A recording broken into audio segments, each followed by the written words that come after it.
Hello friends, welcome to our channel. मैं MG Manish Guru, GS teacher from Patna Bihar. ठीक है, आइए अब हम लोग स्टार्ट करते हैं। सेट नंबर 37 हम लोग स्टार्ट कर रहे हैं। कौन सा है? Set number 37। 1400 प्लस समान विज्ञान का जो आपका है, ग्रुप डी और एनटीपीसी के लिए स्पेशल है।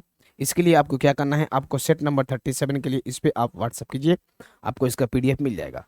और ये कहाँ पे है? ये हमारा ही बुक है, जिसके अंदर टोटल आपका 1400 प्लस क्वेश्चन है, जिसके अंदर आपका 50 सेट है।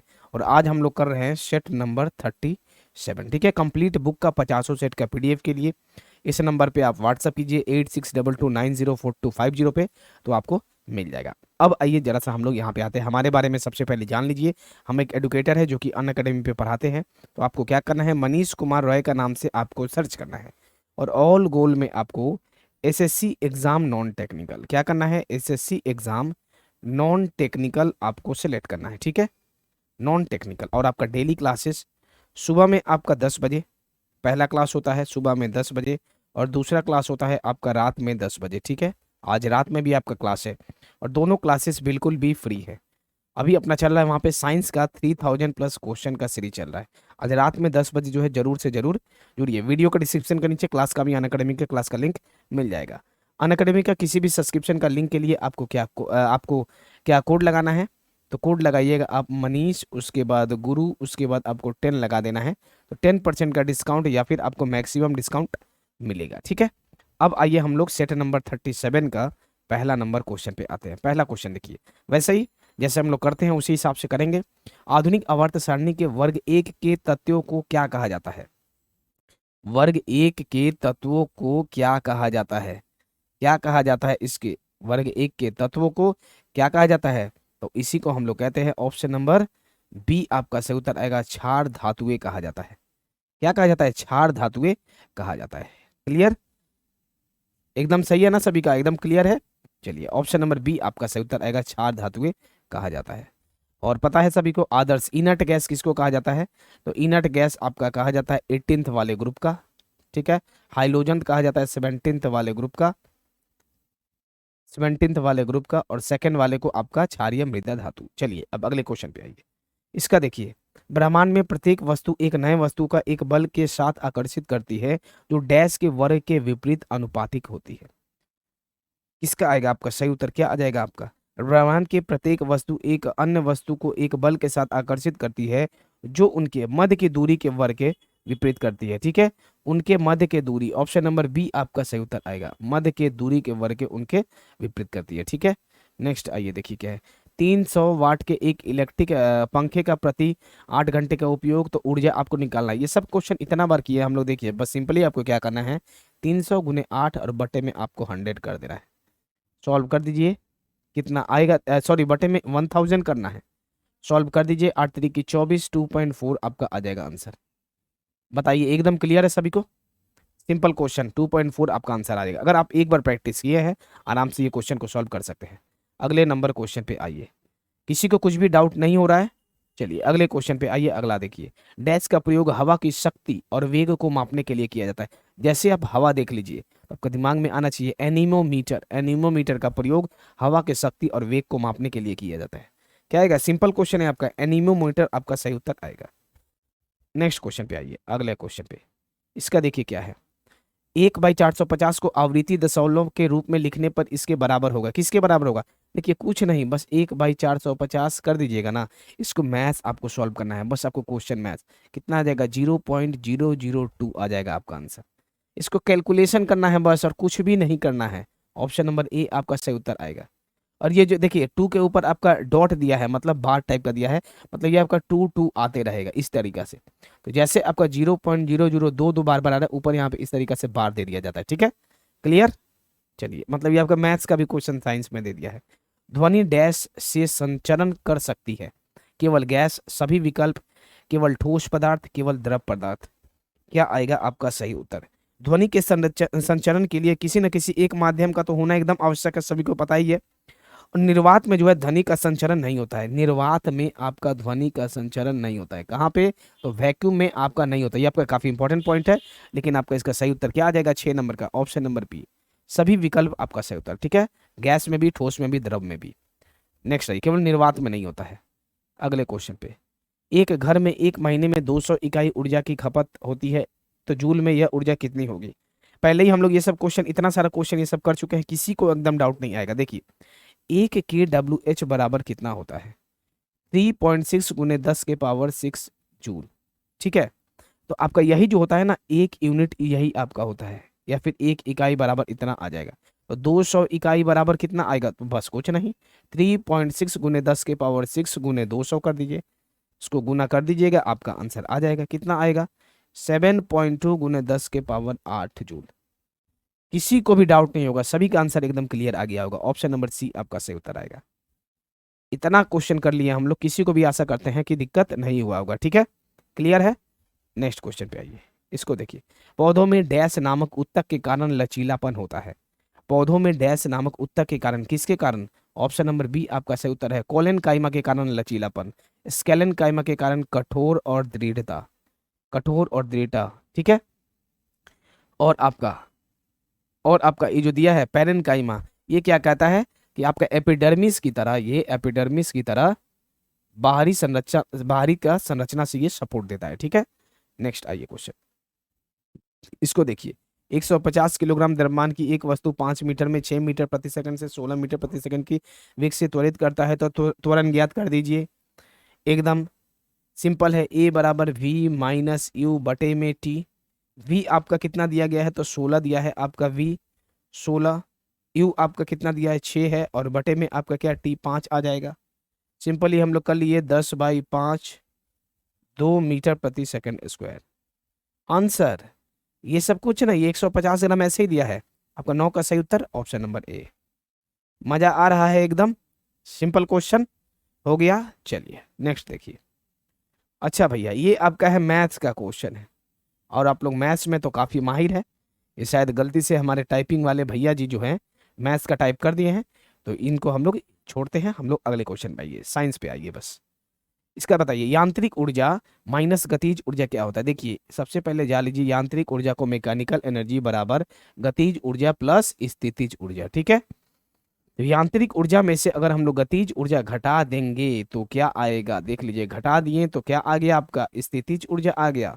ऑप्शन नंबर सी आपका सही उत्तर है। ऑप्शन नंबर सी आपका सही उत्तर है, स्थितिज ऊर्जा आएगा। ठीक है, तो आपका सही उत्तर क्या आ गया? ऑप्शन नंबर सी आपका सही उत्तर है। ये सब क्वेश्चन में किसी का डाउट नहीं होगा, बहुत बार किए हम लोग, बस आपका ये तो रिवीजन हो रहा है ना। इसका आइए, 6 ओम प्रतिरोध वाले तार को दुगना कर दिया जाता है, तार के नए प्रतिरोध की गणना कीजिए। तार के नए प्रतिरोध की गणना कीजिए। देखिए, इस टाइप के क्वेश्चन के लिए हम लोग ये फॉर्मूला जानते हैं, R इक्वल टू रो गुने L बाई ए, और यहाँ से A equal to pi r square होता है ना। ठीक है, तो यहाँ पे आप दुगना कर दिए हैं, तो यहाँ पे क्या आ जाएगा? 4 पाई आर स्क्वायर आ जाता है। तो ये सब को लॉजिक को आप सीधा एकदम साइड में रखिए। हम कर रहे हैं क्या? साइंस। हम लोग सिंपली यहाँ पे क्या करेंगे, एक नॉर्मल एक लॉजिक को हम लोग लगा लेते हैं। देखिए, 6 ओम प्रतिरोध दिया है और दुगना कर दिया जाता है। सिंपली आप क्या कीजिए, 6 को 4 से भाग कर दीजिएगा, जितना आंसर आएगा वही आपका कितना आ जाएगा? 6 को 4 से 3 और 2, 1.5 ओम। 1.5 ओम आपका सही उत्तर है। 6 को बस 4 से डिवाइड कर दीजिए, आपका आंसर आ जाएगा। ठीक है, चलिए ऑप्शन नंबर आपका ए सही उत्तर आएगा, 1.5 ओम। नेक्स्ट आइए क्वेश्चन।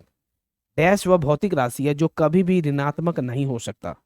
कभी भी ऋणात्मक नहीं हो सकता, कौन सा है? तो दूरी वह भौतिक राशि है जो कभी भी ऋणात्मक नहीं हो सकता। ऑप्शन नंबर सी आपका सही उत्तर है, कभी भी ऋणात्मक नहीं हो सकता। त्वरण आपका ऋणात्मक हो सकता है, बल भी आपका हो सकता है, वेग भी आपका हो सकता है, लेकिन दूरी कभी भी ऋणात्मक नहीं होगा। ठीक है, अगला क्वेश्चन पे। जलीय अणुओं द्वारा आकर्षित होने वाले समूह को कहा जाता है, क्या कहा जाता है? 14 नंबर का क्वेश्चन। जलीय अणुओं द्वारा आकर्षित होने वाले समूह को हाइड्रोफिलिक कहा जाता है। क्या कहा जाता है? हाइड्रोफिलिक। ऑप्शन नंबर ए आपका सही उत्तर है, हाइड्रोफिलिक आपका सही उत्तर आएगा। ठीक है, ध्यान दीजिएगा, हाइड्रोफोबिक नहीं होगा, हाइड्रोफिलिक कहा जाता है। Option number A. ठीक है, अगले क्वेश्चन पे आइए। निम्नलिखित में से कौन सा पौधों की बाह्य त्वचा का कार्य नहीं है? पौधों की बाह्य त्वचा का कार्य नहीं है, 15 नंबर का बताइए। तो रोमों की सहायता से वायु की स्थिर रोधन परत तैयार करना ये आपका है। वाष्पोत्सर्जन को नियंत्रित करना ये भी है। पौधों को संरक्षित करना ये भी है, लेकिन प्रकाश संश्लेषण करना ये आपका नहीं है। ऑप्शन नंबर ए आपका सही उत्तर आएगा। ठीक है, ऑप्शन नंबर आपका ए जो है सही उत्तर आएगा। पौधों की बात त्वचा के कार्य क्या है? वाष्पोत्सर्जन को नियंत्रण करना, पौधों को संरक्षित रखना तथा रोमों की सहायता से वायु की स्थिर रोधन पर तैयार करना। प्रकाश संश्लेषण नहीं होगा। नेक्स्ट क्वेश्चन, उत्तर पूर्वी भारत में सबसे बड़ी ताजे पानी की झील जो है वह जो मणिपुर में स्थित है। तो यहां से भी आप लॉजिकली सिंपली लगा सकते हैं मणिपुर में कौन सा स्थित है, तो लोकटक झील स्थित है। ऑप्शन नंबर ए आपका सही उत्तर है। क्या है? उत्तर पूर्वी भारत में सबसे बड़ी ताजे पानी झील कौन सी है? तो आपका लोकटक झील है जो मणिपुर राज्य में स्थित है। ऑप्शन नंबर ए आपका सही उत्तर। क्लियर? अगले क्वेश्चन पे आइए। निम्नलिखित में से किस व्यक्ति ने पोलियो का टीका जो है विकसित किया? किस व्यक्ति ने पोलियो का टीका विकसित किया? पोलियो का टीका विकसित करने का श्रेय जो है जोनास एडवर्ड सॉल्क को है आपका, जबकि पोलियो ड्रॉप सेबिन ने विकसित किया था। टीका अगर पूछा जाए, टीका पूछा जाए तो आपका सही उत्तर क्या आ जाएगा? Option number D, Jonas Edvik Salk होगा। ठीक है, जोनास एडविक सॉल्क होगा। लेकिन अगर आपसे ड्रॉप पूछ लिया जाए, पोलियो ड्रॉप, तो सेबिन। देख लीजिए, हम लिख ही देते हैं इसको, आप लोग नोट डाउन कर लीजिए। पोलियो अगर ड्रॉप पूछ दिया जाए, ठीक है, ड्रॉप पूछा जाए तो क्या आ जाएगा? तो आपका आ जाएगा सेबिन। ठीक है, सेबिन। अगले क्वेश्चन में है, इसको देखिए। निम्नलिखित में से कौन सा कथन सत्य है? सत्य आपको कथन बताना है, बताइए कौन सा कथन जो है सत्य है। 18 नंबर का। अपचयन अभिक्रिया के दौरान परमाणु में इलेक्ट्रॉन्स उत्सर्जित होते हैं। पहला ही आपका सही दे दिया है, ऑप्शन नंबर ए। अपचयन अभिक्रिया के दौरान परमाणु में इलेक्ट्रॉन आपके क्या होते हैं? उत्सर्जित होते हैं। Option number A. बाकी सब तब तो आपका गलत ही है। जब पहला ही आपका सही है तो बाकी सब आपका गलत है। नेक्स्ट देखिए क्वेश्चन, 1 विलियन में पानी में 320 ग्राम मात्रा के 36 ग्राम लवण है। द्रव्यमान प्रतिशत के अनुसार द्रव्यमान के संदर्भ में विलियन की सांद्रता कितनी होगी? ये सब क्वेश्चन को देख के भागना नहीं है, एकदम सिंपली ये सब क्वेश्चन सॉल्व हो जाएगा। देखिए सिंपली हमको क्या निकालना है? सांद्रता की प्रतिशत आपको निकालना है। तो देखिए इसके बराबर क्या आएगा? सिंपली आपका 36 बटे में 320 प्लस 36 गुने 100। ठीक है, कितना आ जाएगा? 36 बाई 356 गुने 100। इसको सॉल्व कर दीजिए, कितना आ जाएगा? देखिए सॉल्व कीजिए, आसानी से आपका आंसर आएगा 10.11%। सॉल्व करने में तो आप लोग माहिर हैं। ऑप्शन नंबर ए आपका सही उत्तर आ जाएगा। क्वेश्चन से ये सबको छोड़ना नहीं है, सिंपली सॉल्व हो जाएगा आपका। क्लियर? एक नॉर्मल सा लॉजिक मैथ्स टाइप का है, कर लेंगे सभी कोई। 10.11% आपका आ जाएगा आंसर। नेक्स्ट देखिए क्या है। राम जो है 103 मीटर लंबे पुल के दौड़ता है। वह एक छोर से दूसरे छोर तक तैर कर जाने और वापस उसी रास्ते से आने में 206 मीटर की दूरी तय करता है। उसकी औसत चाल, चलिए भैया औसत चाल बराबर क्या आ जाएगा? औसत चाल निकालने के लिए कुल दूरी और बटे में आपका क्या आ जाएगा? कुल समय। तो कुल दूरी आपका कितना हो गया? तो जाने आने में कितना लगा? 206 मीटर। 206 मीटर की दूरी 1 मिनट में, कितने मिनट में? 1 मिनट में। 1 मिनट मतलब कि आपका आ गया 1 मिनट 60 सेकंड, बटे में 60 कर दीजिए। 206 डिवाइडेड बाई 6 कर दीजिएगा, कितना आएगा? देखिए 206 डिवाइडेड बाई 6 कीजिएगा तो आपका आंसर कितना आएगा? 18। चलिए इसको सॉल्व कीजिए, आराम से सॉल्व कीजिएगा। 2 से 30 बार में 2 10 3 103 बटे में 30 आएगा। इसको कीजिएगा 3.43 मीटर प्रति सेकंड, आपका आंसर आ जाएगा 3.43 मीटर प्रति second. Option number A. Option number A. ये सब क्वेश्चन करना है एग्जाम में, छोड़ना नहीं है। इस बार टारगेट पूरा एकदम रखना है, कम से कम 23 नंबर 24 नंबर 25 नंबर लाना है साइंस में, इतना टारगेट रखना है। इसको देखिए, एक जहाज जो है पराध्वनि उत्सर्जित करता है तो समुद्र से परावर्तित होकर 3.42 सेकंड में पश्चात सुनिश्चित की जाती है। यदि समुद्र जल में पराध्वनि की चाल इतना है तो समुद्र तल में जहाज की दूरी कितना होगा? देखिए इसको कैसे निकालेंगे हम लोग? F = 1/t होता है। तो यहाँ से तो हम लोग 1/3.42 निकाल दिए, तो ये हमारा आवृत्ति आ गया। अब हम लोग जानते हैं कि F = v/λ होता है। दूरी निकालना है, λ = v/f। v आपका कितना दिया है, मतलब कि चाल आपका कितना दिया है? 1531 और बटे में आपका f कितना है? 1/3.42। इसको सॉल्व कर लीजिए सिंपली, 1/3.42। इसको जैसे हम लोग सॉल्व करेंगे तो आपका आंसर कितना आ जाएगा? तो सॉल्व आसानी से कर लीजिएगा, कितना आएगा? 2.62। अच्छा हाँ, और एक ध्यान देना है, ये आपका मीटर में आएगा, इसको बस किलोमीटर में कन्वर्ट कर लेना है। 2.62। मैथ्स आप लोग आसानी से कर लेते होंगे, सिंपल ये ट्रिक है, ये लॉजिक है, इसको लगाइएगा, सॉल्व हो जाएगा। ऑप्शन नंबर ए आपका सही उत्तर आएगा, 2.62 किलोमीटर। ठीक है, ये फॉर्मूला पहला लगेगा, ये वाला फॉर्मूला आपका पहला लग जाएगा, दूसरा फॉर्मूला आपका ये वाला लग जाएगा, सिंपली सॉल्व हो जाएगा। अगले क्वेश्चन पे आइए। एम द्रव्यमान की कोई वस्तु जो त्वरण ए है और गतिशील ये प्रतिबल बल। एकदम सिंपल भैया, ये सब क्वेश्चन में तो सोचना ही नहीं है, बच्चा वाला क्वेश्चन है लेकिन एग्जाम में आपका आता है। ऑप्शन नंबर सी आपका सही उत्तर है, एग्जाम में आपका आता, हर एक क्वेश्चन आपका हार्ड नहीं आता है। बिच्छुओं के पौधों की नोकदार पत्तियों में डैश होने के कारण उनके चुभने पर जलनयुक्त दर्द होता है। आपका क्या आएगा, जलनयुक्त। बिच्छुओं की पौधे की नोकदार पत्तियों में जो है मिथानोइक एसिड होने के कारण उनके चुभने पर मिथानोइक एसिड। ऑप्शन नंबर ए आपका सही उत्तर आएगा। क्या होता है, बिच्छुओं के पौधों की नोकदार पत्तियों में मिथानोइक एसिड होने के कारण उनके चुभने पर जलनयुक्त दर्द होती है। ऑप्शन नंबर ए आपका सही उत्तर है, सॉरी इसका बताइए। ऑप्शन नंबर ए आपका सही उत्तर है। अगले क्वेश्चन में, निम्न में से कौन अधिक कार्य कर सकता है। तो जो भैया अधिक कार्य कौन करेगा, W=F×S। ये आपका अधिक विस्थापन कर रहा है, मतलब क्या हो रहा है, एक चली हुई गोली, गोली आपका चला हुआ है, ये आपका अधिक विस्थापन जब करेगा, अधिक विस्थापन करेगा, अधिक विस्थापन, गोली ही ना करेगा आपका विस्थापन, तो आपका वही आएगा, एक चली हुई गोली अधिक कार्य करेगा। जब अधिक विस्थापन करेगा तो अधिक कार्य करेगा। अगले क्वेश्चन पे आइए, इसको देखिए। 25 डिग्री पर विभिन्न माध्यमों में ध्वनि की चाल के बारे में निम्नलिखित में से कौन से कथन सत्य है या फिर असत्य है। जल जो है, समुद्री में ध्वनि की चाल 1531 मीटर प्रति सेकंड होता है, ये तो आपका सही है। हवा में ध्वनि की चाल 346 किलोमीटर प्रति सेकंड होता है, ये आपका गलत है। पहला आपका सही है, केवल ए जो है आपका सत्य है। ऑप्शन नंबर ए आपका सही उत्तर आएगा 25 का। ठीक है, केवल ए सत्य है, केवल ए सत्य है। क्लियर है, ऑप्शन नंबर ए आपका सही उत्तर आएगा, केवल ए सत्य है। एकदम क्लियर है सभी का। चलिए, तो यहाँ पे हम लोग का क्या समाप्त होता है, देखिए 25 क्वेश्चन कर लिए हम लोग का, 37 नंबर सेट समाप्त हो गया है। इस पे आप व्हाट्सअप कर लीजिए, पूरा आपको 50 सेट मिल जाएगा। टेलीग्राम भी चैनल है, टेलीग्राम पे भी पूरा बुक का ही ये PDF आपको दिया गया है, उसमें अपलोड है 50 सेट का।